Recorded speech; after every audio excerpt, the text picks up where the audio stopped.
Hi there, this is Dr. Toney with Hope International University, and I want to talk to you today about the BibleStudyTools.com. Now, this is a great website. It has a lot of great resources that we can put together here.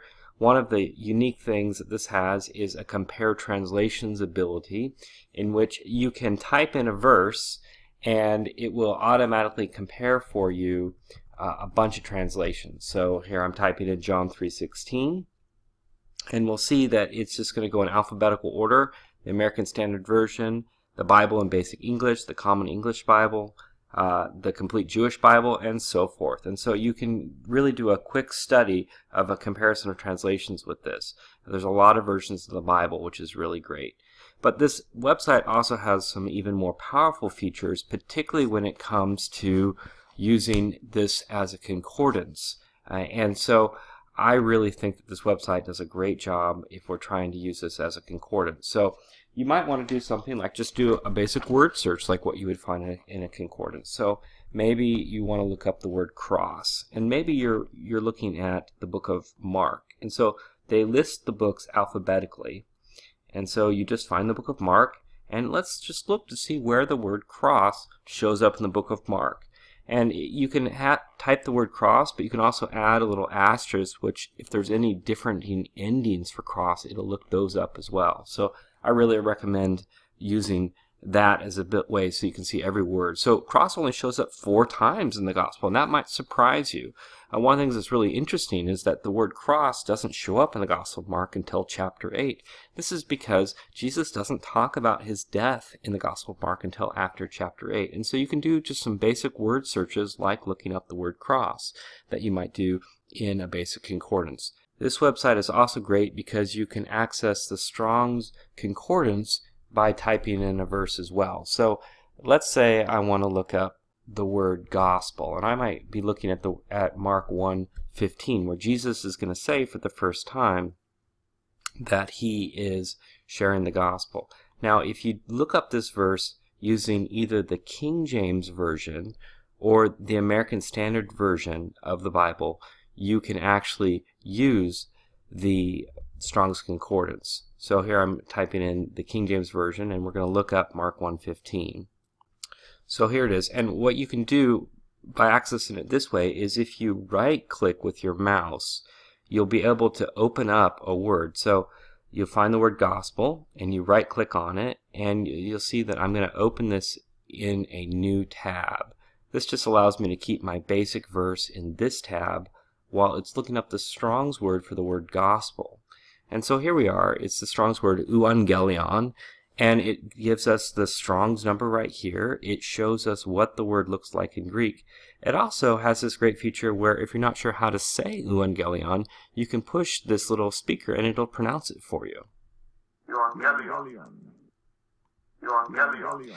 And so you can practice saying that, particularly if you're up preaching in front of people. It's nice to know how to actually say the word. So there's some great things here. It gives a transliteration. It gives some definitions for what this word can mean. And you'll notice that there's a bunch of definitions here. Now, sometimes people make a mistake of saying that a word means 5 or 6 definitions. But the reality is a definition for a word only has one definition in one context and one meaning. So you have to choose one of these definitions. Is it a reward for good tidings? Is it a type of good tidings? And this really changes. Is it the glad tidings of salvation through Christ? Is it a proclamation? There's different ways to think about the gospel. There's nuances.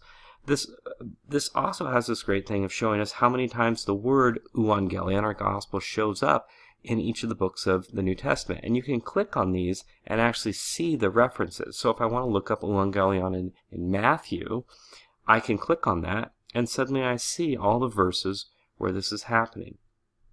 And that's really cool. You can do a comparison of translations if you want as well by clicking on one of those buttons. And so you can really dig in deeply as you're trying to look up this word euangelion. So in the Gospel of Mark, it only shows up 8 times. Now, another neat feature with Strong's, if you had a paper version in front of you, you might be thinking, well, what's the word in front of it and the word behind it? And so you'll see right here that there's little arrows here. You've got the euangelizo and the euangelistes. And this is great because you can look at the related words around these Strong's words. And so you'll find here that euangelizo, that's actually the verb. You'll find here that there's an indication of the parts of speech. And this is to proclaim the gospel. And you'll find again how often these words are used in the New Testament. It might surprise you to see that in the Gospel of Mark, the verb to proclaim the gospel never occurs in the entire gospel, nor does it show up in the Gospel of John. Let's go back to euangelion, which was where we first started, which was a noun. You'll see here for the part of the speech. But we also have this euangelistes. What's that word? What does that mean? How does that relate to the euangelion? And what we find is we have another noun masculine, and the euangelistes is actually, it's the word for the evangelist. And so this is a descriptor of someone who is proclaiming the gospel. So this is really a neat indicator for how these words are used in the Strong's Concordance. If you have access to something called the Theological Dictionary of the New Testament Theology, which is a larger volume, that's a more in-depth commentary and dictionary, this actually will tell you where to look up this word in that. And so there's an Old Testament equivalent of the Theological Word Book of the Old Testament for Hebrew words that shows up. And so if you have access to a library, you might actually be able to use this to look up the words in even greater depth than the definitions of what you have here. So this is really a great thing to be using for Strong's. This really allows you to start to explore words really well. But you might also be thinking, gosh, to have to right-click that was kind of a difficult thing to do. Do I have to remember that? Because if I just click on it, maybe your web browser doesn't work. Well, there's another cool thing that you can do. Maybe you want to read the Bible in English and in Greek for the New Testament or Hebrew for the Old Testament. And this website has what's called an interlinear Bible for both the Old Testament and the New Testament. And this interlinear Bible is great. You'll see here now that it says that you can search the interlinear Bible. And so this just really allows you to check out verses in their original language alongside of the English. And so I'm just going to pull up John 1:1. And so you'll see here that it says in English, in the beginning was the Word, and the Word was with God, and the Word was God. Now these words that are highlighted, you'll see when I scroll over them that they give the Strong's number related to those words. That's what those numbers are. But you can also just click on those words, and you'll find that it's going to show us, it's going to go automatically to the Strong's number. And so we have the word "en." It's a preposition, and we discover that it means in, by, with, etc. In this case, it means in. It doesn't mean by or with. And so the nice thing about the interlinear is you can directly click on it. But you can also click on the Greek word. Now that we know that it's this word "en," we can click on that directly. And that allows us to access the Strong's number once again.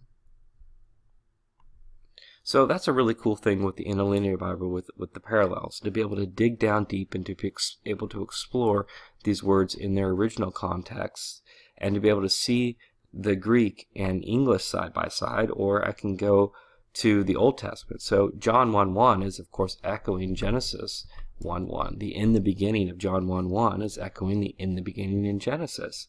And so here we see the Hebrew alongside of the English. Now Hebrew, it reads right to left, unlike English, which goes left to right. And so this is actually "in the beginning" in Hebrew is right here. And you'll see that you've got the Strong's concordance numbers listed next to these Hebrew words. Hebrew is a little bit more difficult to read, and so you can click on these words and you'll be able to see things a little bit quicker and easier. And so I'll click on an Old Testament word here.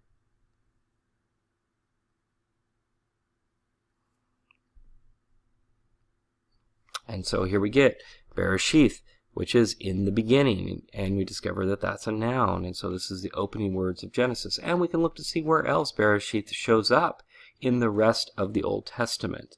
And so this is great for being able to dig down deeper. And if you think, well, where are the contexts where things might be introduced for beginnings? What are important beginnings? And of course, for Genesis 1:1, that's the beginning of the whole Bible, as well as the beginning of the story of Genesis and the Old Testament. And there's a new story that's being echoed in the New Testament with John 1:1, that John wants us to know that there's a new story, there's a new beginning, a new creation with the coming of Jesus. And so I think you're going to find using the Bible study tools to be a very powerful website to allow you to get closer access to original languages, with the ability to just look up words either in the King James or the American Standard, and to be able to right click and to see the Strong's numbers, or to use these interlinear Bibles which allow you to see things side by side, the English and the original languages. And you're going to be able to dig down deeper. You're going to be able to see the basic definitions of these words, and this is going to allow you just again to dig deeper and deeper to see where these words are occurring in other contexts as well.